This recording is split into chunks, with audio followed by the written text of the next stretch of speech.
Hello, everybody. Welcome to another episode of Sex with Ashley. I am Ashley. And so today I have Miss Mikki Bey. Hey, Mikki. Hey boo. So good You to know, see you. this is not on topic, but I love your last name. Is that your last name, Bey? It's like your It legal this last name? yes, that is my birth last name. I love that. I didn't know it Thank was a name you. that you just kind of came up with, but I like it.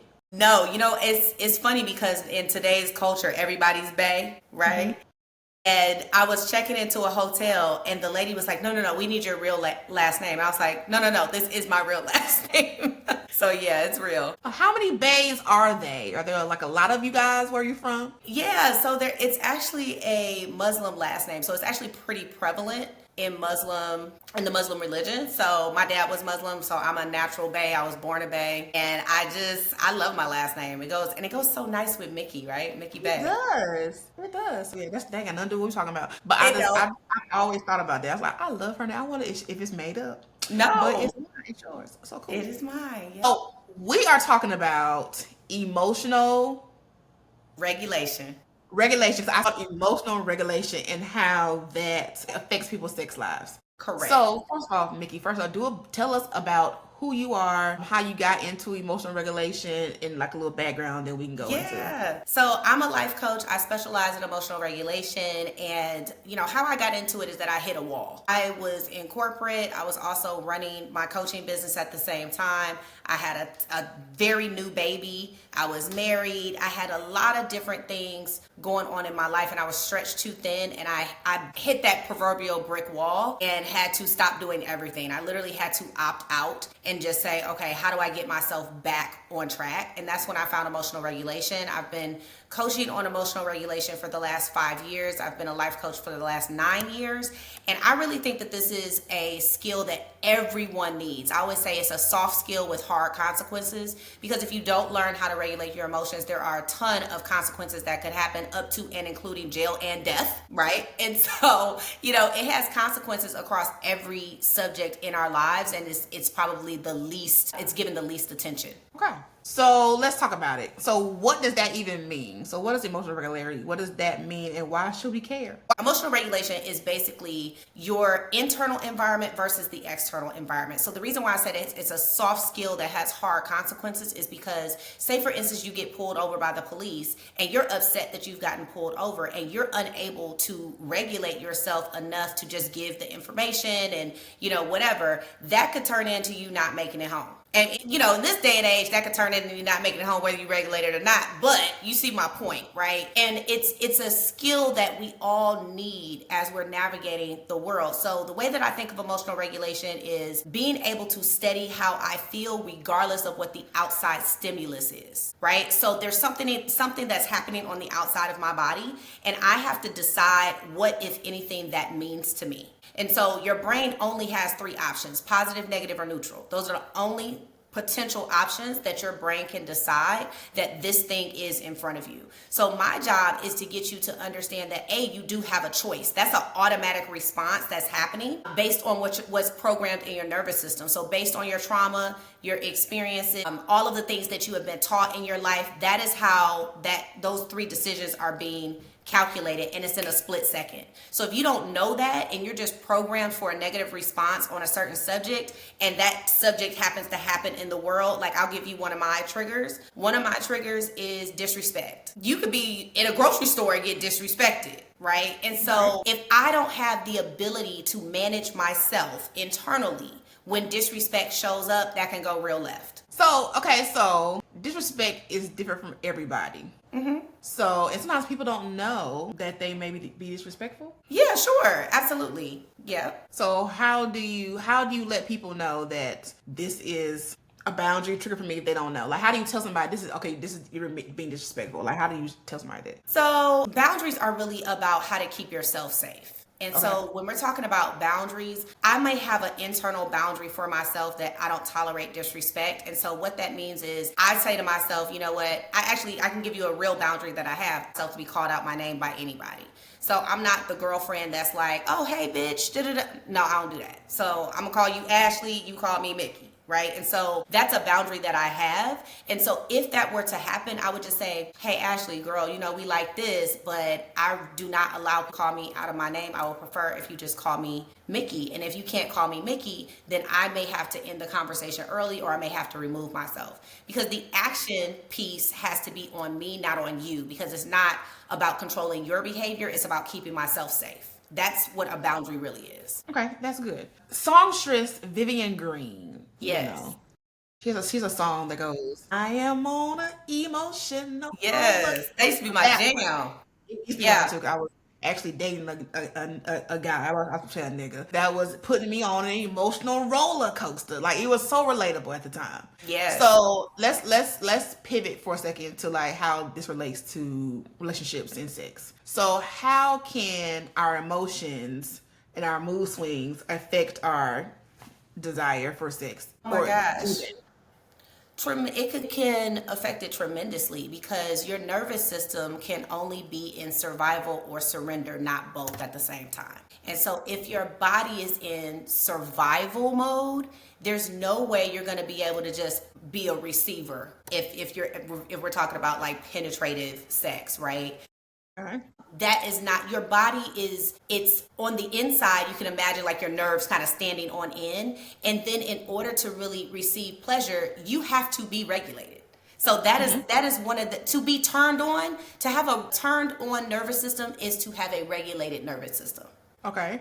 And so you actually are not experiencing getting turned on if you are still in that survival mode mechanisms. A lot of that really, really important, because then you get into, if you're in a fight or flight stance on the inside of your body, just because the sex is happening, it doesn't mean you're not having those responses. So for instance, if you're fawning, that means you're going to be in a people-pleasing state in sex. So there may be something that's happening and you don't feel comfortable saying, oh, I'm not into that. You're not comfortable, giving a strong yes or a strong no inside of the moment, because your body is already dysregulated. So you're going to respond the same way you respond out of sex in sex. So if you are a fighter, you might get angry if somebody touches you a certain way, right? You might really like want to square up because something has happened.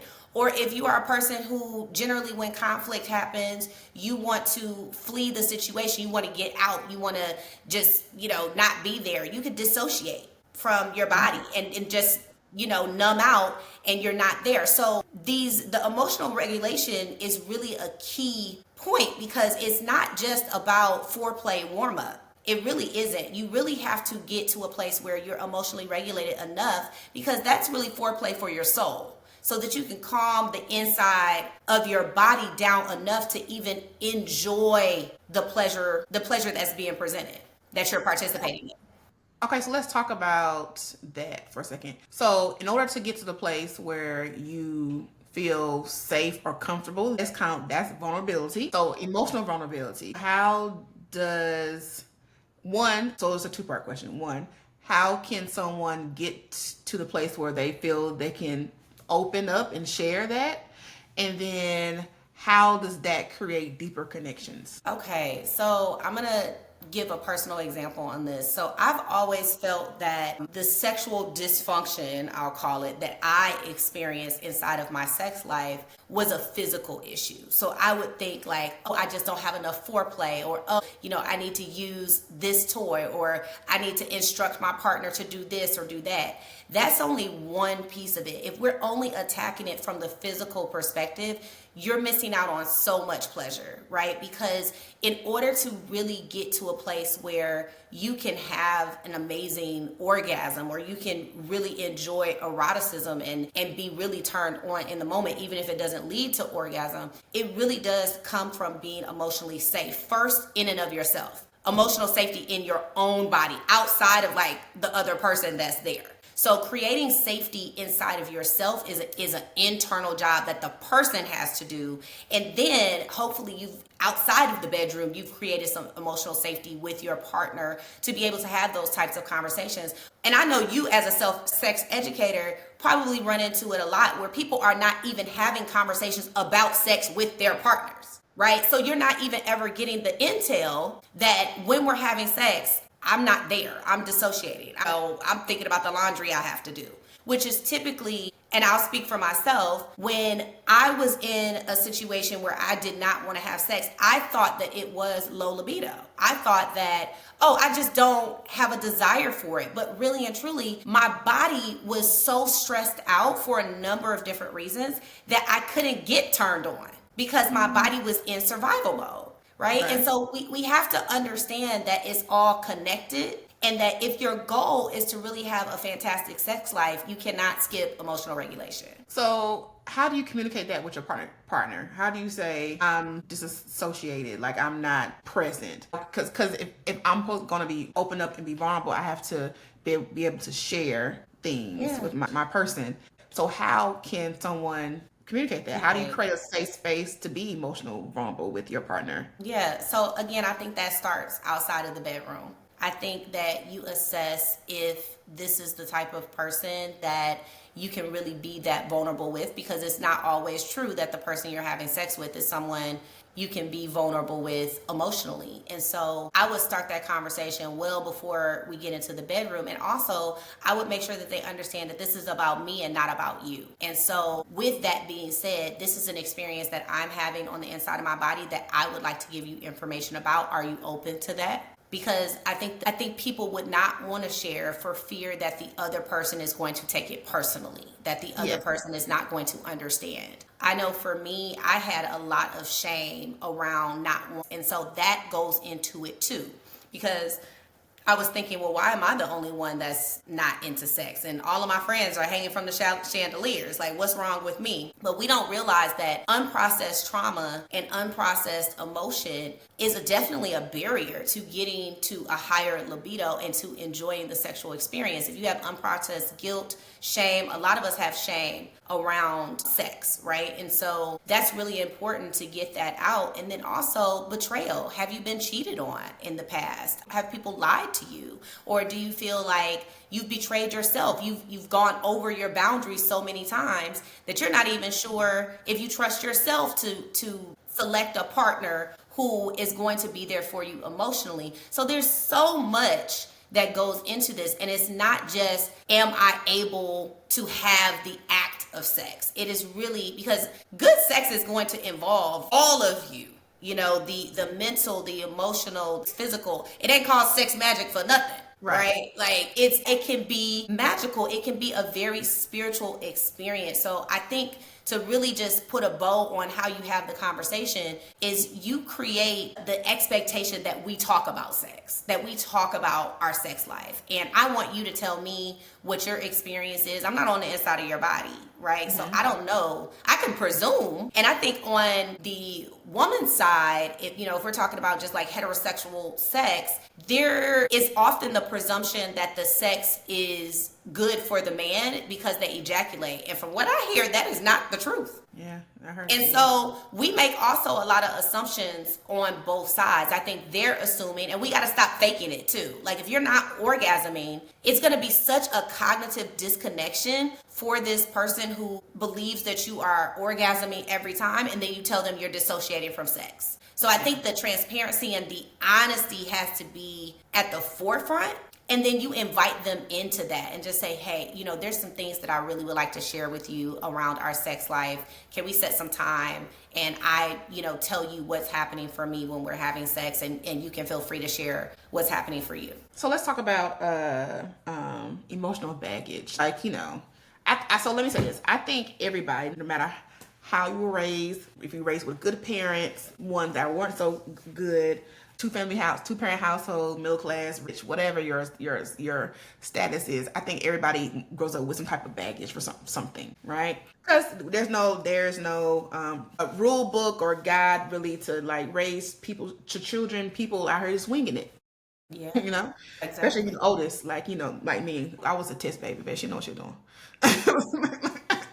Not the test baby. I heard that. I was a test baby. She ain't had no clue. Like, it's the first time being a parent. My parents' first time being a parent. I'm their first child. That we were all out here just winging it. Cool. Yeah. So everybody has like some type of baggage they take into adulthood from their childhood. Everybody does. So how do you tell people how can people deal with that so it doesn't affect their relationships? Because I see sometimes people say on the internet, especially with like, so we're at this like black woman, black male, I feel like we're kind of like at each other's throat, kind of like attacking each other.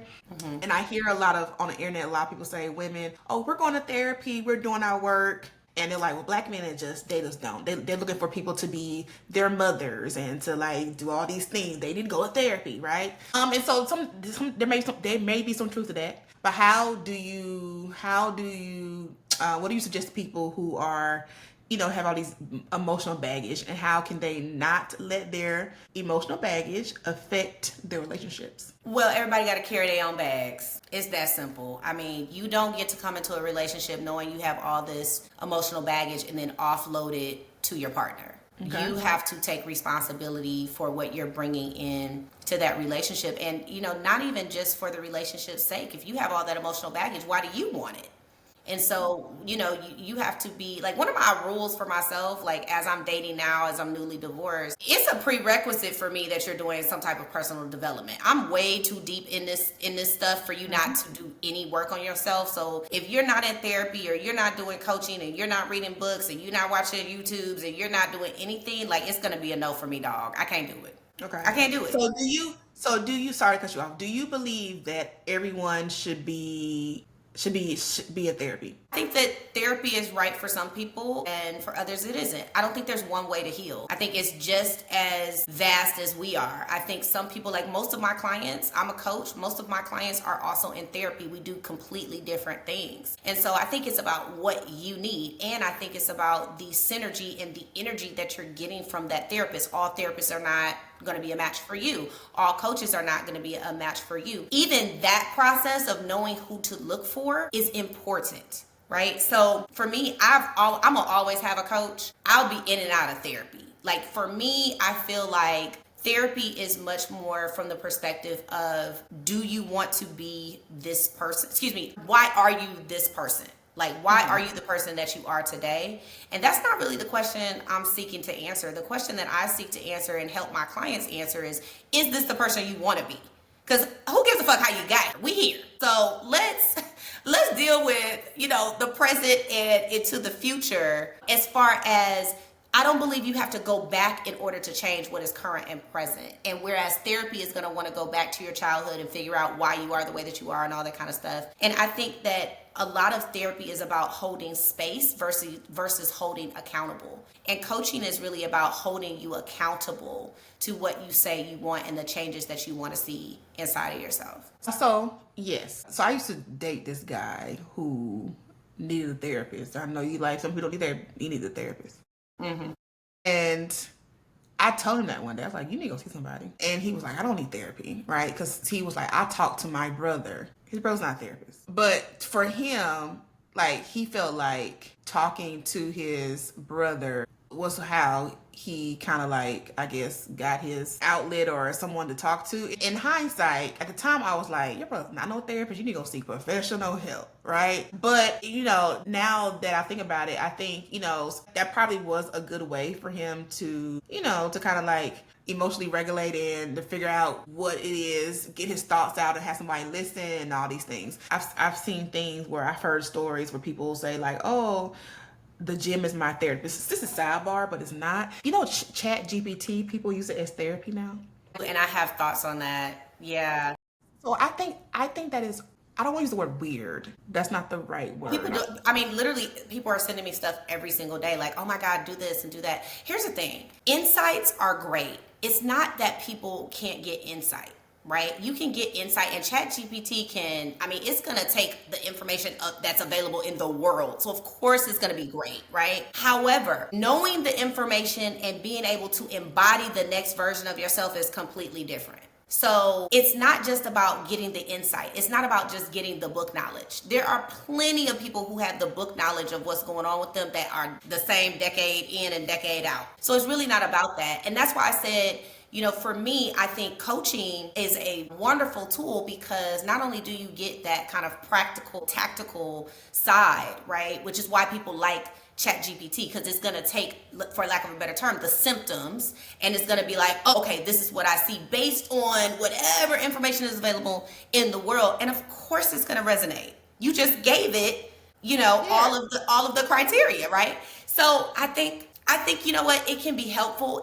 AI is a great tool, but again, not everybody is going to be able to just take that Chat GPT readout and change their lives from it. Yeah, most people probably are not. Most people are probably not. And the reason is because, so what the work that I do is nervous system work. The reason you are not able to just change like that for most people is because it is a programmed response that is inside of your nervous system. So if you're not doing nervous system reprogramming, you're gonna be in this constant loop. However you have handled these types of situations in the past are going to keep a different face. You know how you date the same person over and over and over again and he just got a different name? That's why, because there is something stored inside of your body on the subject, right? So that's really where you want to get professional help, whether it's coaching or therapy or whatever modalities. So this is related but not. So trending currently is the girl on TikTok who hired a dating coach. About this, tell me. Oh, okay. So this is a black girl. She spent $10,000 dating coach, and she got engaged. I think it was like in maybe a year. Mm-hmm. So she did like these TikTok mini story series about it, and so it's all over Instagram and Facebook and TikTok for the last week. And so people have their this mixed feelings. Some people feel like, and so the rumor was that she went on 170 dates. Mm-hmm. To find her guy. So the guy wasn't a matchmaker, he was a coach. And someone was like, so people were like, well, why would I pay $10,000 for a coach? Like, I need somebody to, if I want to pay $10,000, they're like, well, give me a matchmaker and who just does the vetting for me. That's a thought. And then some people was like, why would I pay $10,000 to find a man? That's some people saying that. And then you have people some people don't think, why pay $10,000 period, right? Because someone said you can listen to a coach just like he gave her advice that you can listen to your girlfriends and get. So you pay money that all your friends are giving you. Absolutely not. Absolutely not. Absolutely not. I was with you all the way up until there. That's what they were saying. That's what the internet's saying now. This is not me. It's what the internet's saying.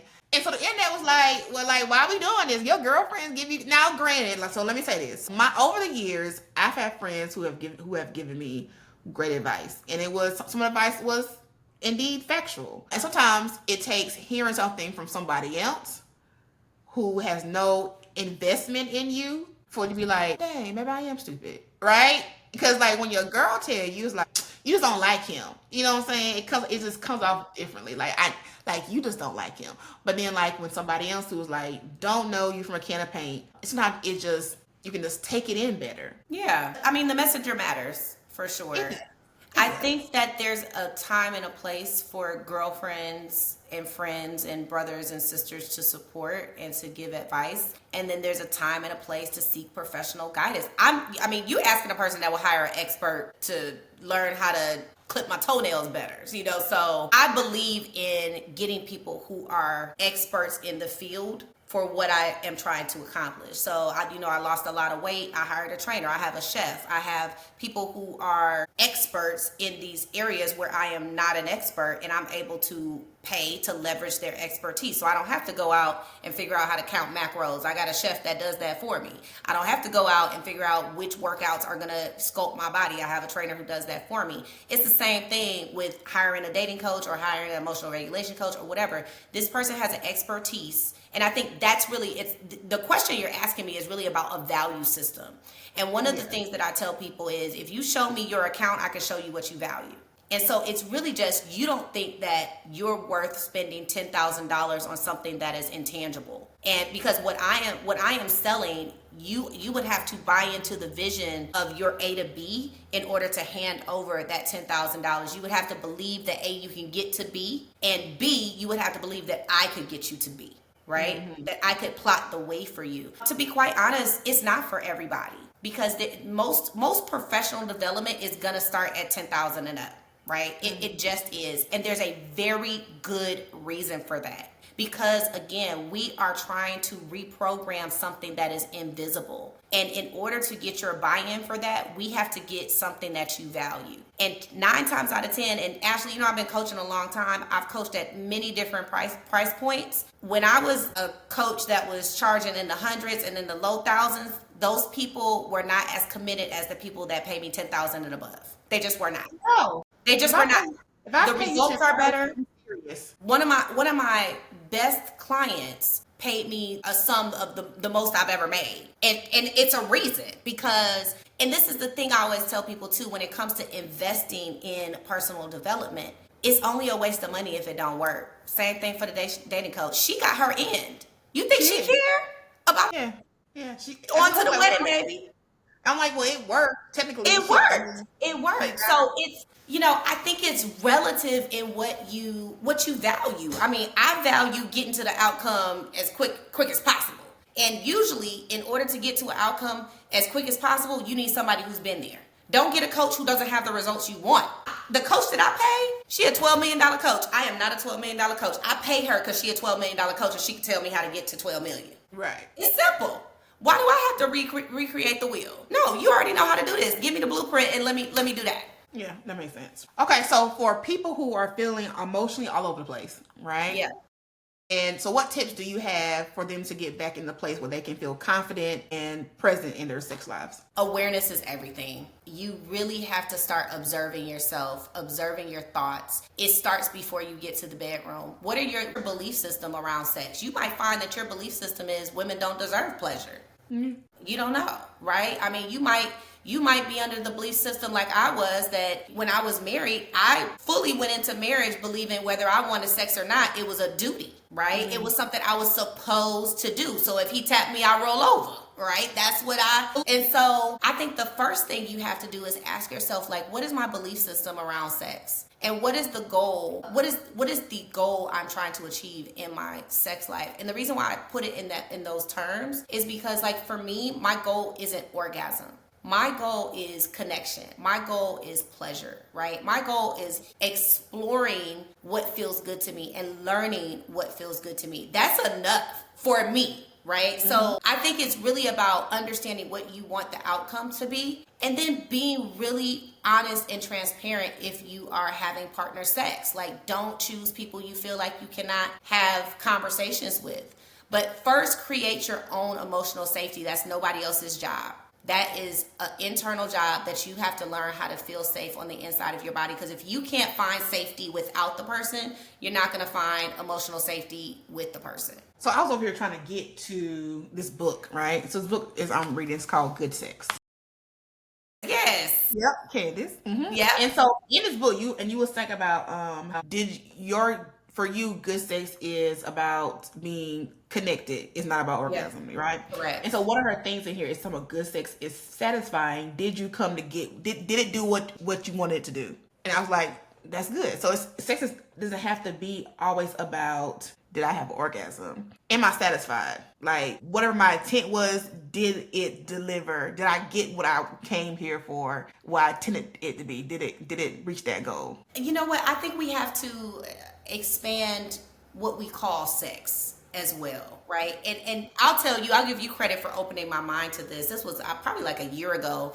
You had done a post about all the different types of orgasms you can have. Uh-huh. And that really opened my mind. I was like, wow, you can have a nipple orgasm? Like, I want to try. I want to see if I can get there, right? Like, what's that about? And I think that that's important to kind of just blow the lid off of what we even think is sex. Because, like, for me, and I identify as asexual, we didn't even get into all of that. But for me, the connection piece, man, like, you could spend all day, like, really just creating that anticipation with me and building it up with me, and then we get to the moment where we're physically together and I'm so like, oh my gosh, like just ready to burst and you ain't even touched me yet. That's really the experience that I want. I want to feel desired. I want to know you want me.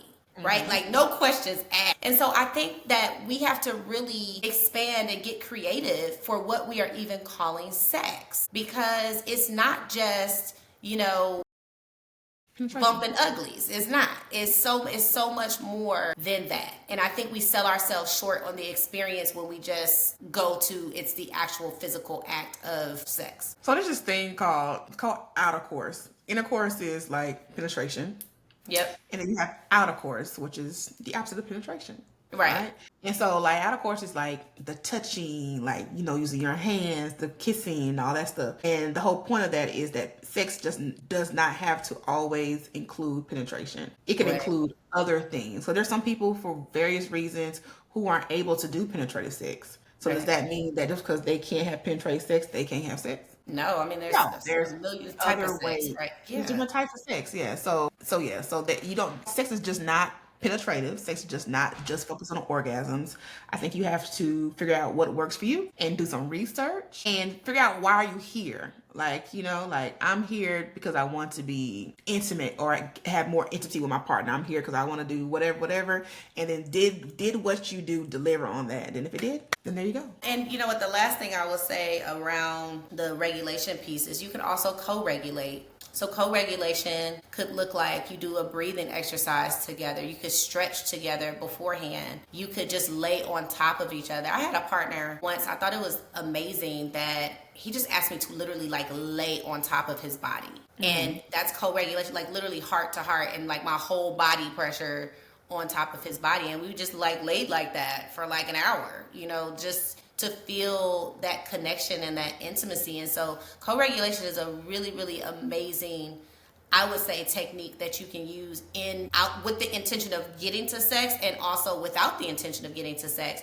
If there's been a rupture in the relationship, I highly, highly suggest co-regulation, which could be eye gazing, which could be, physical touching. I like to do it where your legs are on top of each other's legs. So you're kind of sitting face to face. So you're sitting face to face and your legs are on top of your partners and you're just eye gazing and breathing. That is co-regulation. And if there's been a rupture, a serious or even a small rupture, that's a great place to just like really get into somebody's like soul. Like to me, it's very like, it goes below the surface and is really, really a fantastic tactic to use. Good. So, Mikki, tell people where they can find you. Yeah, absolutely. So the easiest place to find me, because I'm on Instagram every day, is IG at Get Mikki Bey. You can also send me an email, info@getmikkibey.com. But on all platforms is Get Mikki Bey. Don't you have like a retreat or something coming up? I do. I have a retreat in Bali. We're going to be going to Bali July 20th through 26th. I'm doing an emotional regulation retreat there. So if you go to the link in bio in my Instagram, you can find all of the Bali information as well. Okay. Thank you, Mikki. This is so fun. You're welcome.